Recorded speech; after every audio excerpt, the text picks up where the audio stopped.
Inspirasi Inforia Islami. Inspirasi Inforia Islami.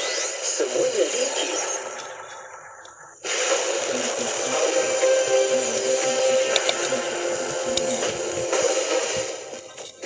Bismillahirrahmanirrahim. Assalamualaikum warahmatullahi wabarakatuh dan salam sejahtera.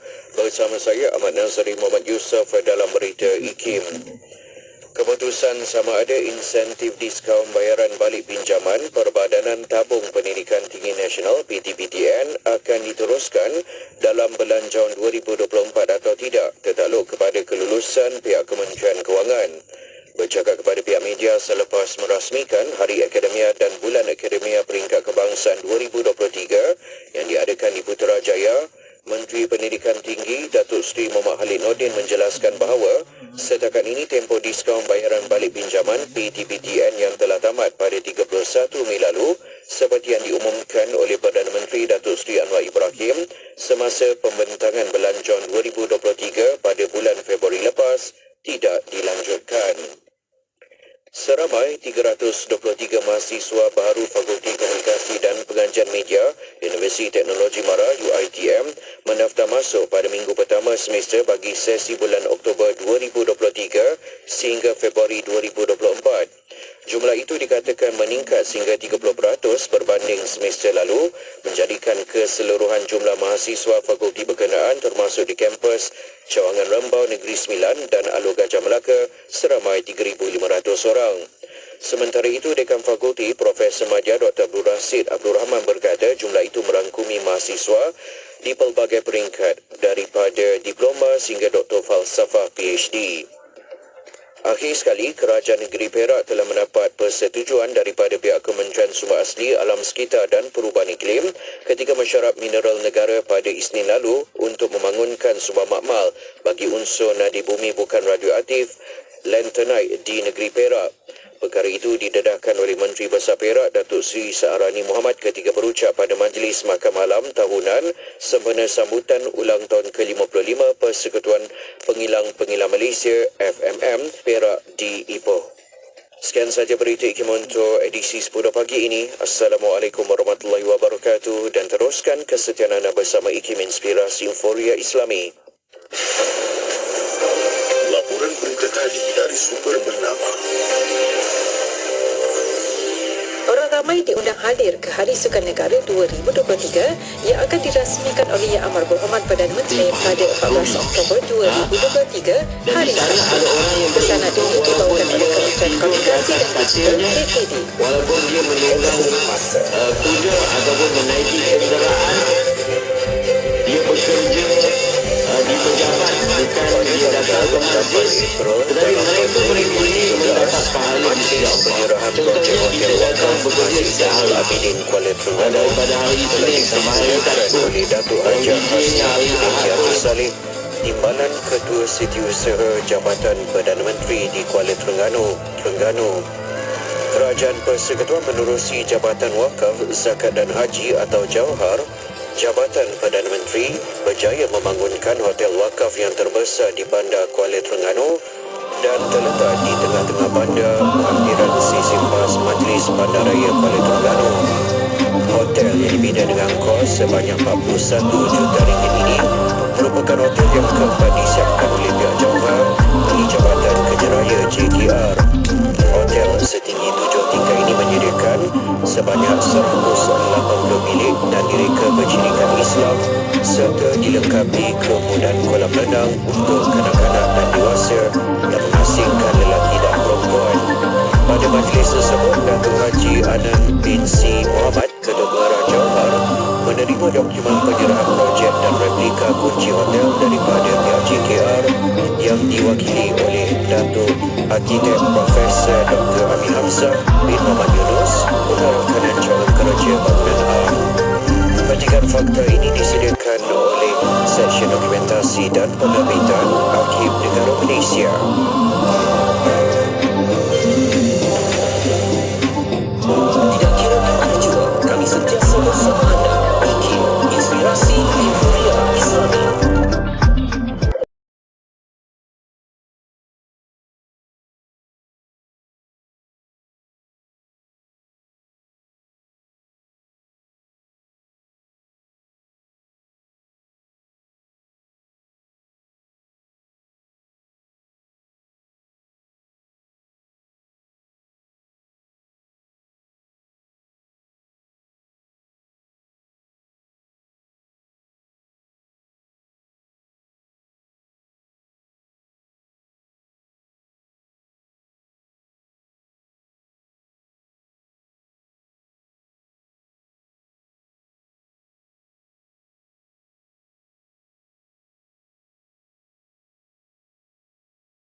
daripada para ulama dan kitab-kitab yang muktabar.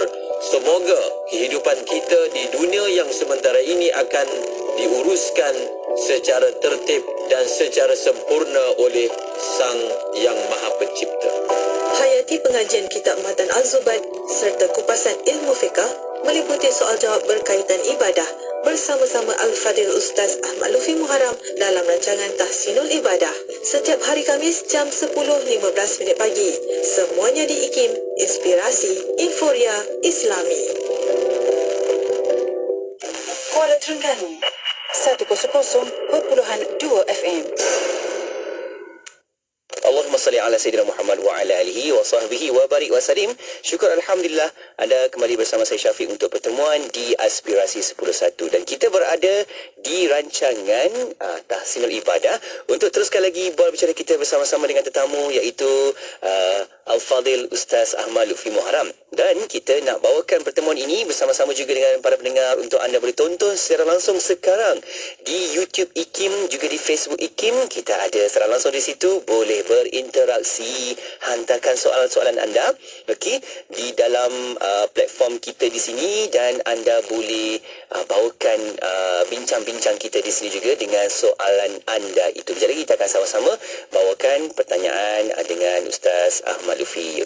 Dan untuk itu, jom kita nak terus mengalung-alungkan kehadiran tetamu kita yang dah bersedia di konti mengalung-alungkan kehadiran Ustaz Ahmad Lutfi Muharram. Assalamualaikum Ustaz. Waalaikumsalam warahmatullahi wabarakatuh. Alhamdulillah. Apa khabar Ustaz? Alhamdulillah. Syukur, Masya Allah. Saya sempat tengok-tengok kat dalam media sosial Ustaz. Oh kan, katanya baru balik dari negara Timur Tengah. Ustaz, macam mana perjalanan okey ke Ustaz? Alhamdulillah. Dapat meraihkan sambutan Maulid Rasul kan Ustaz? Macam mana sambutan Ustaz di sana, okey kah? Alhamdulillah. Kan, Masya Allah. Harapnya moga berkat kan Ustaz Kita bawa balik dengan pelbagai lah orang kata pengisian-pengisian yang baik-baik itu untuk kita sama-sama dapat meraih lagi redha Allah dan mendapat berkat dari Allah Subhanahu Wa Taala. Sebabnya kasih cinta kita kepada baginda Nabi. Kena pula bulan yang baik-baik macam ni kan Ustaz?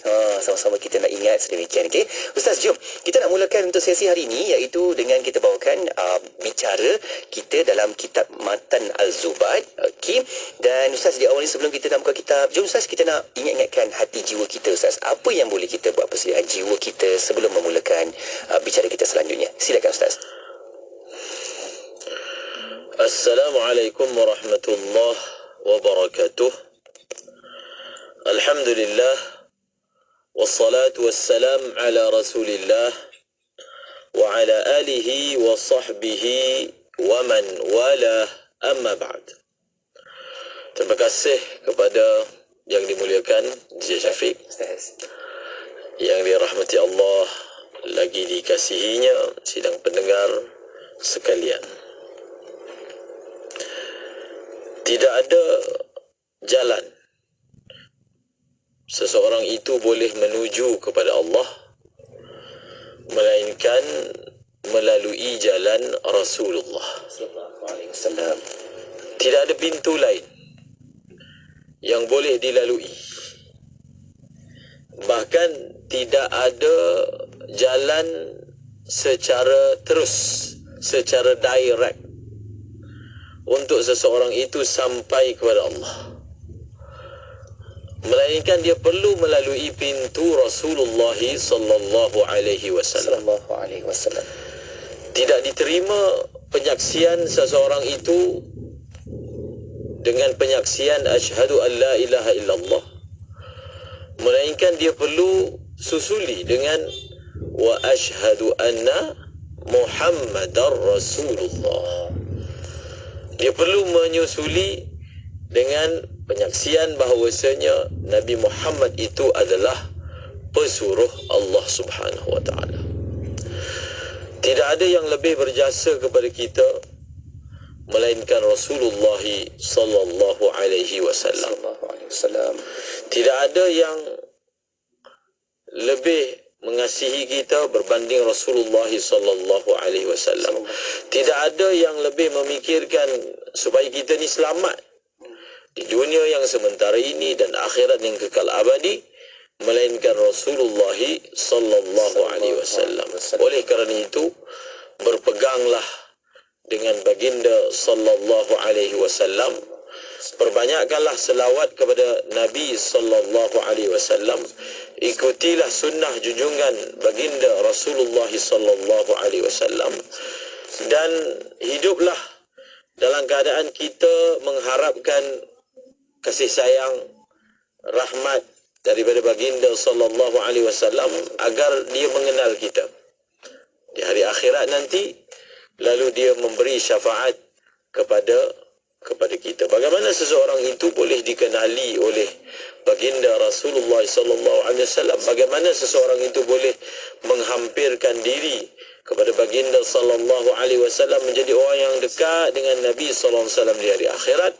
Adalah dengan seseorang itu memperbanyakkan berselawat kepada baginda Rasulullah sallallahu alaihi wasallam. Adalah merupakan takabur, adalah merupakan sombong orang yang mengatakan saya mahu sampai kepada Allah tanpa melalui Rasulullah SAW. Kita ini untuk mengucap tasbih pun tak akan reti, tak akan pandai, melainkan setelah diajar oleh Rasulullah. Kita tak akan reti lepas makan baca Alhamdulillah, tak akan pandai, tak akan reti, melainkan setelah kita diajar oleh Nabi sallallahu alaihi wasallam segala apa yang kita tahu tentang agama, tentang akhirat, tentang Allah. Siapa yang menjadi wasilah, wasitahnya, sababnya baginda Rasulullah sallallahu alaihi wasallam, maka cintailah Nabi sallallahu alaihi wasallam, jadikanlah mahabbah itu bekal kita insya-Allah yang kita berpaut dengannya di hari akhirat kelak. Amin ya rabbal alamin. Amin, amin. InsyaAllah Ustaz, itu dia kan Ustaz. Ikon yang kita selalu memang agung-agungkan ialah baginda Nabi, di mana baginda Nabi lah yang sentiasa memberikan panduan kepada kita, dan tidak akan terhapus panduan itu sampai bila-bila sampai hari kiamat, yang terus membawakan syafaat untuk hidup kita ini. Sama-sama kita cinta kepada Nabi, tanda cinta Nabi itulah tanda kita cinta Allah. Sama-sama kita buat insyaAllah. Baik Ustaz, jom kita nak teruskan untuk bicara kita pada kali ini, meneruskan lagi perkongsian Tahsinul Ibadah menerusi kitab Intisari Matan Al-Zubat. Ni dia kitabnya. Kalau yang tengah tonton sekarang dekat dalam platform media sosial ni, saya tunjukkan terus kitab ni sebab kita boleh buka sama-sama, kita boleh baca dan kita boleh hayati baik-baik kata syair di sini. Tapi sebelum tu, kita nak ajak anda untuk kongsikan soalan. Sebab kita dah boleh aktifkan sekarang talian WhatsApp konti 012904004004. Boleh hantarkan ke dalam platform WhatsApp kita apa persoalan yang anda nak bincang-bincang, nanti kita cuba sampaikan kepada Al-Fadhil Ustaz Ahmad Lufi. Okey, Ustaz, jom kita nak buka untuk bicara kita pada kali ini, jual beli dalam Islam. Fokus kita tentang tempahan. Silakan Ustaz. Bismillahirrahmanirrahim. Qala al-musannif an-nazim rahimahullahu ta'ala wa nafa'ana bi'ulumihi fid darain amin. Wa kaunu ma uslima fihi dainan hululan aw muajjalan lakinna. Maksudnya, barangan yang ditempah itu menjadi hutang secara lani atau bertempoh ke sesuatu masa tertentu. Syarat yang ketiga, syarat yang ketiga bagi akad salam adalah barang yang ditempah yang disebut istilahnya al-muslam fihi. Al-muslam fihi, barang yang ditempah. Syarat yang ketiga bagi akad salam, hendaklah barang yang ditempah itu adalah hutang. Barang yang ditempah itu adalah hutang. Kerana bila kita nak buat satu agreement, bila kita nak buat satu akad, sirah dia ataupun ayat dia, ayat agreement itu, sirah agreement itu hendaklah sesuai, hendaklah sepadan dengan apa yang kita mahu lakukan. Olah ayat itu dengan betul mengikut jenis akad yang kita nak buat. Kalau kita ingin buat akad sewa, kalau kita ingin buat akad upah, kena adalah ayat perkataan yang menunjukkan kita mahu menyewakan ataupun kita mahu menyewa. Kita mahu mengupah ataupun kita mahu mengambil upah. Mestilah, perlulah ada perkataan-perkataan, ayat-ayat yang menunjukkan kepada kehendak agreement tadi. Betul tak? Ya. Begitulah juga akad salam. Bila disebut akad salam, salam ini namanya tempah. Namanya tempah. Jadi muslam fi ni, barang yang kita nak tempah ini, bila sebut tempah ni, maknanya barang itu dia bukan diserahkan lani. Ya. Dia bukan diserahkan sekarang, ataupun barang itu bukanlah ditunjukkan di dalam majlis. Dia bagi contoh yang tak boleh. Satu orang tu dia kata, dia pergi kat kedai, contohnya dia nak beli tasbih, nak tempah tasbih. Dia kata, saya tempah kepada awak tasbih ini dengan harga RM10, dengan harga RM100. Bila disebut tasbih ini, itu dah bukan tempah, itu namanya beli. Ya. Kalau begitu yang kita nak lakukan, kita perlu menggunakan perkataan saya mahu membeli tasbih ini, bukan menempah. Saya mahu membeli tasbih ini dengan harga sekian. Jadi dalam akad salam muslam fi ni, barang yang kita nak tempah itu hendaklah hutang. Ya. Hendaklah hutang. Dia bukan barang yang mana ditunjukkan dalam majlis. Dia bukan barang yang ditunjukkan dalam akad. Dinyatakan ciri-ciri ataupun spek yang kita nak, itu tak apa, itu memang sifat bagi tempahan. Ya. Tetapi kalau barang itu memang ada kat depan, itu namanya beli, bukan namanya tempah. Kemudian dalam mazhab al-Imam Asy-Syafi'i rahimahullahu taala, akad salam ni dia boleh dibuat dengan dua cara. Dia boleh dilakukan dengan dua cara. Pertama, dia boleh dilakukan secara hulul ataupun hal. Dia juga boleh dilakukan secara muajjal. Yang pertama salam hal, itu istilah dia. Yang kedua salam muajjal. Apa pula maksud dia? Apa pula tempahan secara hal, tempahan secara muajjal? Hal boleh diterjemahkan dengan lani. Lani, on the spot, kan? Ya, sekarang. Sekarang. Kemudian muajjal boleh diterjemahkan dengan bertempoh, bertangguh. Ya. Apa maksud salam itu lani? Apa maksud salam itu on the spot? Maksud dia adalah, kita kalau saya nak gambarkan macam mana, tadi sebut kata tempahan ini mesti tidak ada dalam majlis. Kemudian bagaimana pula ada salam yang dipanggil lani? Ya. Ataupun on the spot, itu dah seperti jual beli. Dia punya bentuk dia begini. Contohnya, kita pergi ke kedai dan ada katalog, senarai barang yang dijual. Kita tunjukkan barang yang kita nak beli dan kita buat pembayaran. Setelah kita buat pembayaran, penjual dia pergi ambil barang tu dalam stor atau di tempat mana yang diletak, dan pada waktu itu juga diserah pada kita. Itu dipanggil salam secara hal. Kita guna perkataan saya nak tempah ni. Setelah kita bayar, maka dia datangkan barang tu. Okey. Itu dipanggil salam on the spot ataupun salam lani. Dalam bahasa Arab dipanggil salam hal. Ia dibenarkan di dalam mazhab al-Imam Syafi'i. Ada mazhab yang tidak membenarkan, tetapi di dalam mazhab al-Imam Syafi'i dia dibenarkan. Kalau ditanya, kalau begitu apa beza dengan jual beli? Jual beli penyerahan juga dibuat lani, dibuat on the spot, on the spot dalam majlis. Beza dia begini. Beza dia dalam salam hal pertama dengan jual beli. Apa beza dia? Pertama, ketika kita membeli ataupun menempah barang itu, subjek ataupun barang itu tidak ada depan kita. Ya. Tak ada. Hanya kita menyatakan spek dan ciri-ciri barang yang kita mahu. Itu perbezaan pertama.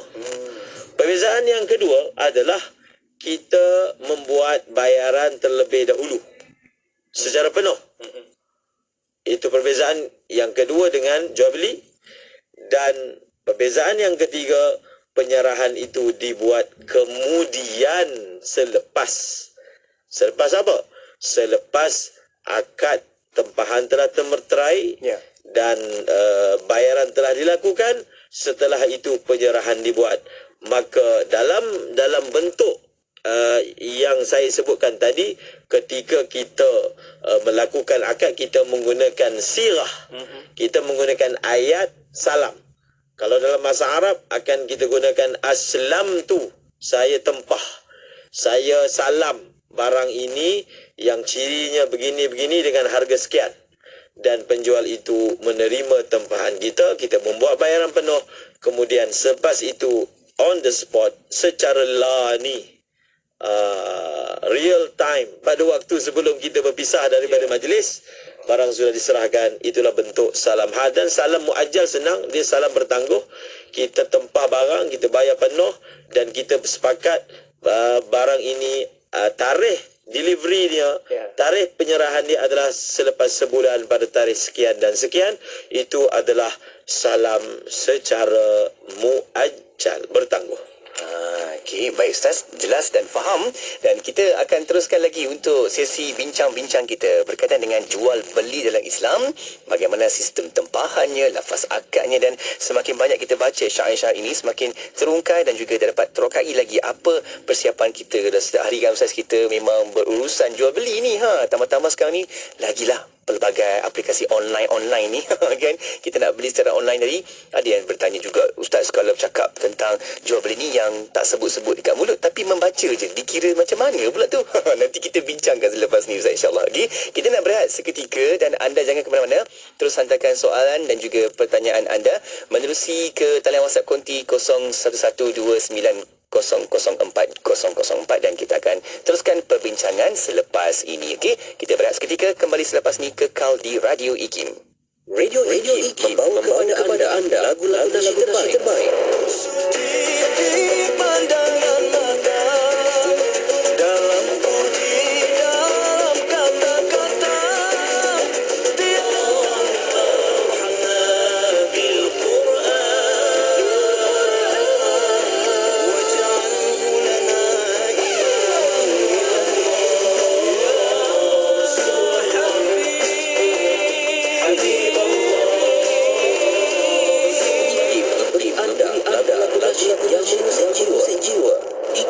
Inspirasi Suria Islami. Ibnul Haytham. Ibnul Haytham merupakan ilmuwan yang sering menguji hipotesisnya dengan melakukan uji kaji. Usahanya itu akhirnya membentuk kaedah saintifik lebih 200 tahun sebelum sarjana Eropah mempelajarinya, iaitu dengan membaca karya-karyanya. Melalui uji kaji yang dijalankan itulah, misalnya, beliau mendapati cahaya bergerak pada garisan lurus. Uji kaji yang dijalankan beliau ialah dengan menggunakan kanta, cermin, pembiasan dan juga pantulan. Beliau merupakan orang pertama yang melihat komponen-komponen melintang dan menegak, cahaya yang terpantul dan terbias secara berasingan. Hal ini merupakan langkah penting untuk memahami optik dalam konteks geometri.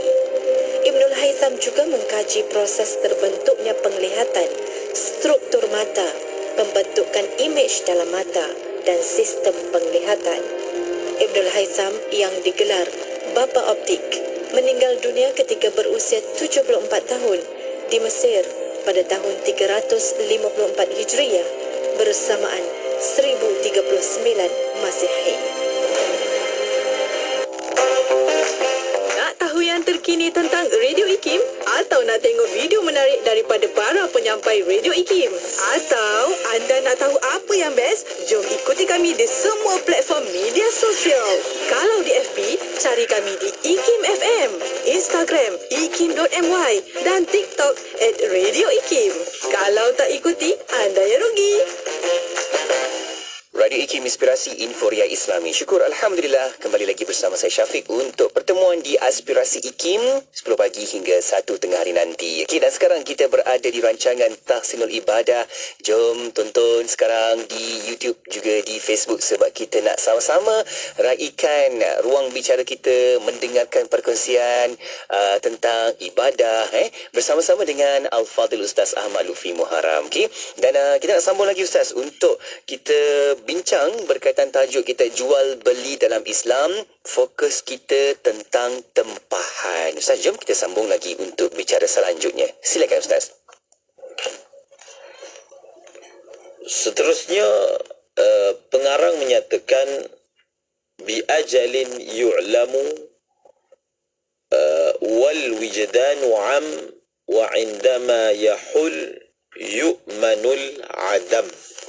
Maksudnya, hendaklah ia dimaklumi secara jelas dan barangan itu umum kewujudannya. Ketika sampai masa penyerahannya, aman kewujudannya daripada ketiadaan barang tempahan itu. Sebenarnya dalam satu rangkap ini ada 3 perkara yang disampaikan oleh pengarang. Yang pertama, apabila akad salam itu kita buat akad salam secara bertempoh, maka tempoh serahan itu hendaklah dinyatakan dengan jelas. Itu yang disebut dalam matan tadi, bi ajalin yu'lam. Ajal ni maknanya waktu dia, tempohnya itu diketahui secara jelas. Tidak boleh secara sama ataupun secara kabur, secara tidak fix, tak boleh. Contohnya, saya akan serah barang ni bila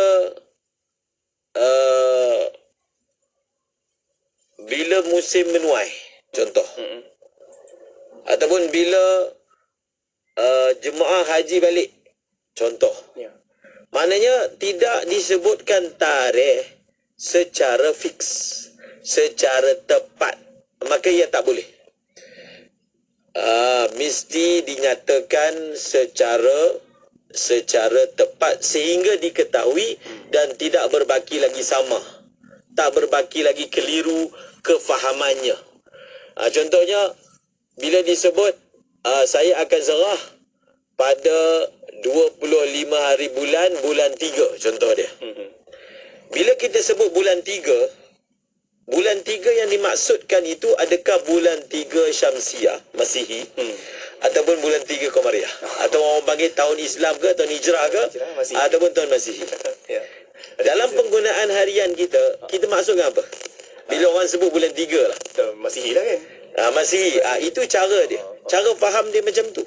Bila sesuatu masa dilontarkan, kefahaman kepada masa itu adalah berdasarkan penggunaan biasa, bukan penggunaan yang luar biasa. Walaupun sepatutnya kita menggunakan tarikh hijrah, tapi dalam penggunaan harian, bila orang sebut bulan 3, yang lebih yang akan difahami itu maksudnya bulan Mac. Ya, betul. Bukan bulan 3 Muharram, Safar, Rabiul Awal. Orang tak ingat bulan 3 Rabiul Awal itu, tetapi bulan 3 iaitu Mac, maka itulah yang dimaksudkan. Dan begitulah caranya akad itu ditafsirkan, tarikh itu ditafsirkan.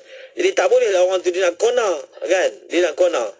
Dia kata maksud saya bulan 3 tu maksudnya tahun Hijrah. Bukan bulan 3 tahun Masihi. Dia tak boleh maksud tak boleh.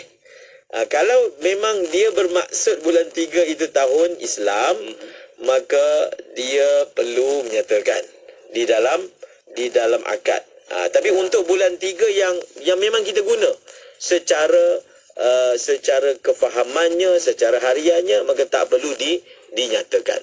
Kemudian yang kedua yang dinyatakan dalam bait syair tadi ni, barang yang nak ditempah itu adalah barang yang kewujudannya tu banyak. Tak sah buat tempahan pada barang-barang yang kewujudan dia tu nadir. Dia jarang-jarang ada. Dalam kitab dia bagi contoh, satu orang tu dia tempah, saya nak tempah apa? Saya nak tempah mutiara besar bola sepak. Contoh. Taklah mustahil. Tapi nak cari mutiara besar bola sepak ni Kan? kalau jumpa tu kira itu macam mencari harta karun lah. Maka tak boleh. Besar tu, Ustaz. Sebab apa? Sebab maksud daripada salam itu supaya barang itu boleh ditempah, boleh didatangkan pada tarikh dan waktu yang dijanjikan. Maka yang kedua yang dinyatakan dalam bait syair ini, tak boleh barang yang ditempah itu melainkan barang itu adalah umum kewujudan dia. Supaya ia boleh ditempah. Mungkin barang tempahan itu dalam bentuk binatang, daging binatang. Jadi daging binatang itu hendaklah binatang yang mudah didapati, yang umum kewujudan dia. Dan yang ketiga yang dinyatakan dalam bait syair ini adalah barang itu adalah barang yang ketika serahan, ketika waktu nak serah itu, barang itu ada. Sebab ada barang yang dia ada waktu dia ada, waktu dia tak ada. Contohnya kita nak tempah satu barang pada bulan. Contohlah kita kata bulan 5. Dia nak tempah apa? Dia nak tempah buah durian. Dia ada musim. Buah durian. Jadi bulan 5 ni buah durian ada ke tak? Itulah.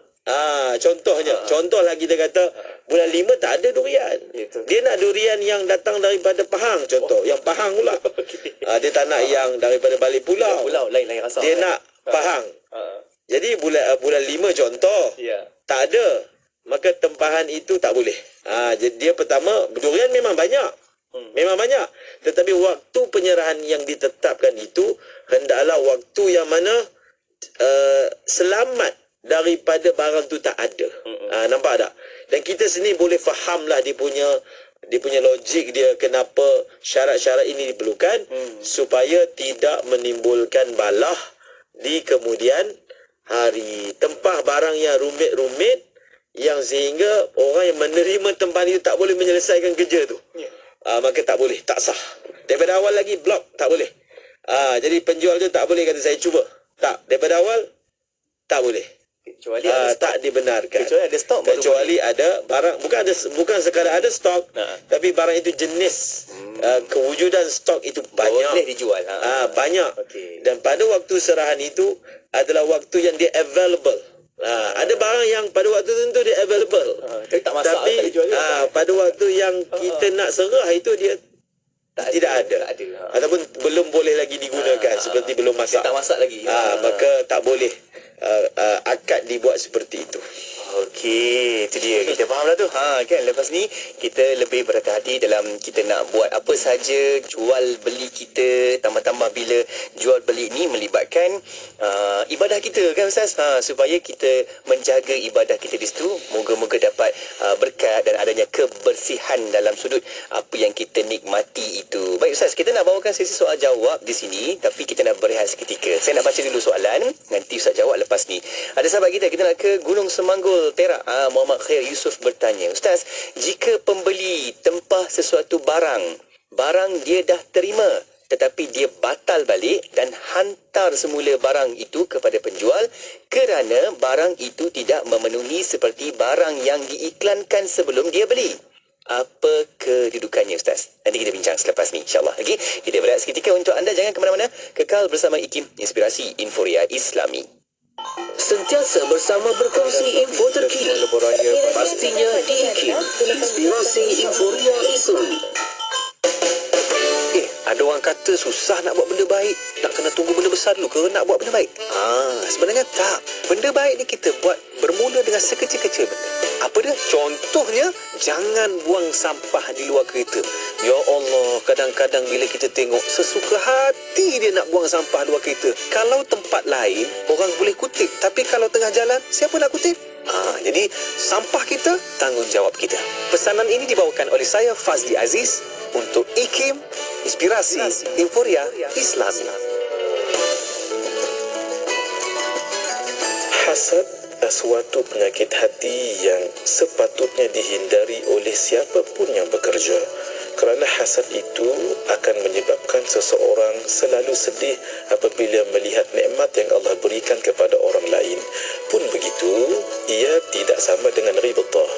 Hasad itu adalah inginkan akan nikmat yang diberikan Allah kepada orang lain dicabut, dihilangkan. Berbeza dengan ghibtah. Ghibtah itu juga seperti hasad tetapi dibolehkan di dalam Islam, iaitu melihat nikmat yang diberikan kepada orang lain oleh Allah, inginkan juga Allah berikan nikmat itu kepada kita supaya kita mendapat suatu motivasi dalam pekerjaan, tetapi tidak inginkan nikmat yang diberikan kepada orang itu hilang. Maka yang digalakkan di dalam Islam adalah ghibtah, supaya ada semangat untuk kita berlumba-lumba berbuat sesuatu yang lebih baik dan lebih bagus. Sentiasa bersama berkongsi info terkini. Pastinya di IKIM, Inspirasi Euforia Islami. Kembali bersama IKIM, Inspirasi Euforia Islami. Syukur kita nak teruskan lagi bual bicara kita bersama-sama rancangan Tahsinul Ibadah. Jom kongsikan soalan anda sekarang di talian WhatsApp Konti 0112900404 tentang soal jawab ibadah. Kita akan sama-sama berkongsi dengan sahabat-sahabat pendengar, okey? Dan kita nak teruskan untuk pertanyaan dari sahabat pendengar kita yang hantarkan di talian Facebook juga di YouTube. Kita nak ke Semanggul Perak ni. Kita ada tetamu kita, pendengar kita yang bertanya, Ustaz, jika pembeli tempah sesuatu barang dia dah terima tapi dia batal dan hantar balik kepada penjual tersebut kerana barang itu tidak memenuhi seperti apa yang diiklankan sebelum dia beli, apa kedudukannya di situ, Ustaz? Silakan. Terima kasih kepada yang bertanya daripada mana tadi? Semanggul Perak. Daripada Gunung Semanggul, Ya. Tok Semanggul, insya-Allah. Cik Muhammad Khair Yusof, Cik Muhammad Khair Yusof. Ya. Akad salam. Apabila barang telah dihantar kepada penempah, penempah wajib terima. Penempah wajib terima sekiranya. Dia ada sekiranya. Ya. Sekiranya barang yang dihantar itu sesuai dengan spek yang ditempah. Tetapi sekiranya barang itu tidak sesuai dengan spek yang ditempah, memang jelas tidak sepadan dengan spek, ciri-ciri yang kita nyatakan ketika membuat tempahan, maka kita ada hak untuk tak terima.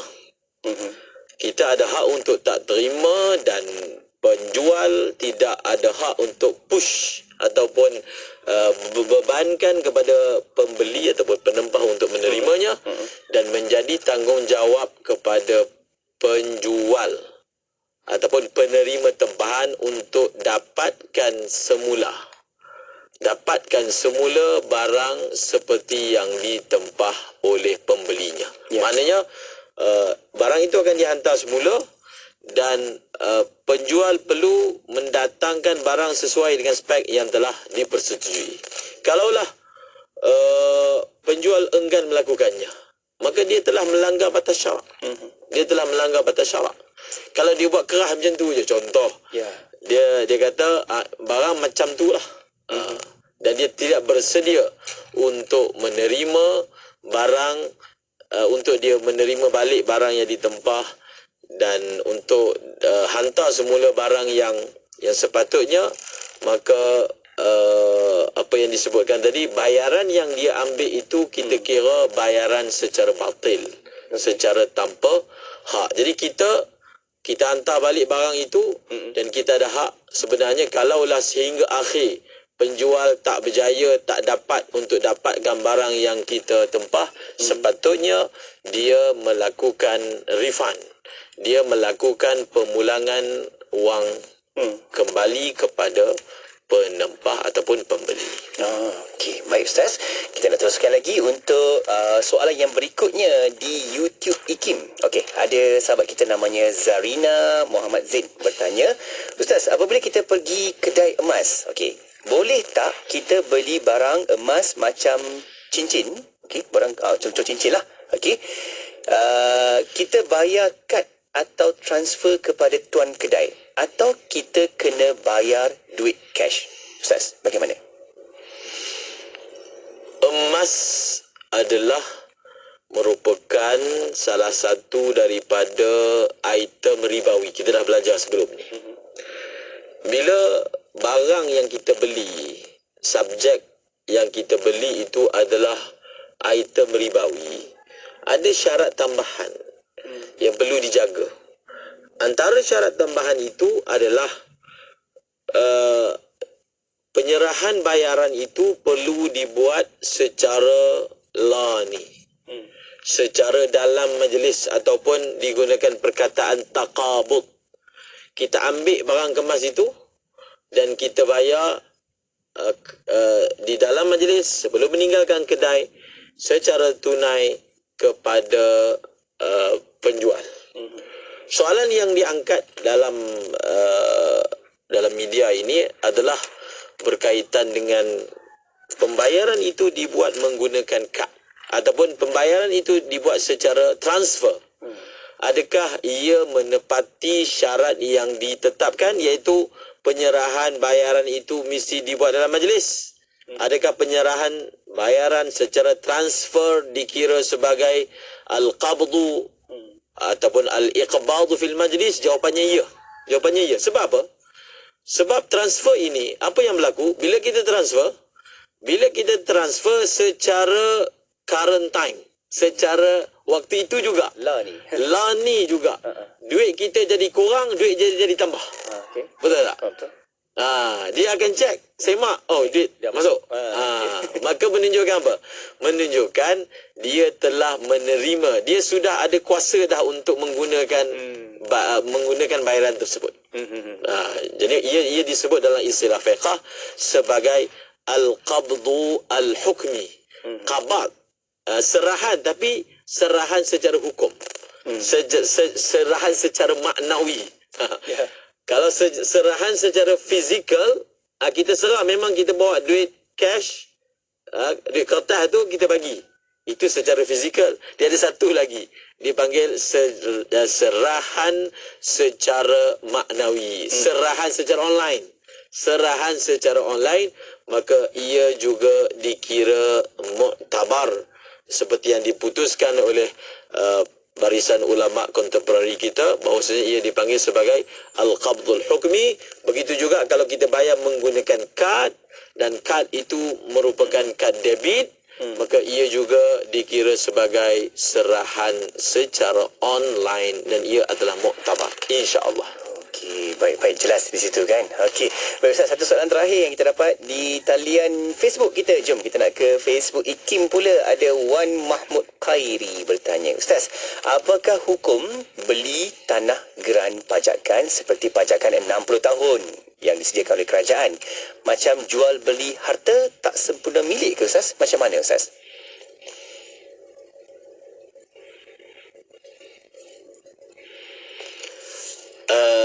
Berkaitan dengan soalan ini, iaitu seseorang dia membeli tanah. Cuma tanah itu dia beli secara sifat tanah itu, kita kan ada istilah freehold dengan leasehold. Begitulah yang sementara. Yang ditanya ini tanah kan. Sebenarnya rumah pun ada. Betul. Ada keadaan seperti itu. Ada kekal, ada adakah boleh ataupun tidak. apakah hukum beli tanah geran pajakan seperti pajakan 60 tahun oleh kerajaan macam jual beli harta tak sempurna milik. Jadi dalam masalah ni sepatutnya dalam bab jual beli ni, sifat jual beli ni adalah macam kita beli rumah yang mana rumah itu adalah bersifat bukan freehold, leasehold, pajakan selama 90 tahun misalnya, 99 tahun. Betul. Dan ia telah berlaku. Dan dia telah diamalkan secara umum. Asalnya kalau di dalam mazhab al-Imam Syafi'i, jual beli, bila sebut jual beli sahaja maksudnya pembeli memiliki barang itu selama-lamanya. Sepatutnya begitu. Itulah namanya jual beli. Kalau kita beli satu barang dan barang itu kita hanya memiliki ataupun kita hanya mempunyai tasarruf padanya dalam tempoh yang tertentu, maka itu bukan namanya jual beli. Itu namanya adalah sewa. Jadi masalah seperti ini sebenarnya dia tertakluk kepada apakah fatwa yang telah dikeluarkan. Tapi kalau berdasarkan mazhab Imam Syafi'i, secara zahirnya jual beli hendaklah bersifat freehold dan barang itu hendaklah dimiliki oleh pembeli selama-lamanya. Cuma dalam bab tasarruful imam. Dalam bab tasarruful imam ni maksudnya dalam bab penguasaan pihak berkuasa, ada klausa-klausa pengecualian yang dibenarkan oleh syarak, dan perkara ini tertakluk kepada fatwa untuk memutuskannya. Okey, baik Ustaz. Banyak juga soalan yang kita dapat dan juga pelbagai bincang-bincang kita ini harapnya dapat memahami lagi, tambah lagi kefahaman, info, ilmu kita insya-Allah, dan semoga kita guna pakai sebaik-baiknya dalam kehidupan kita. Utamakan berkat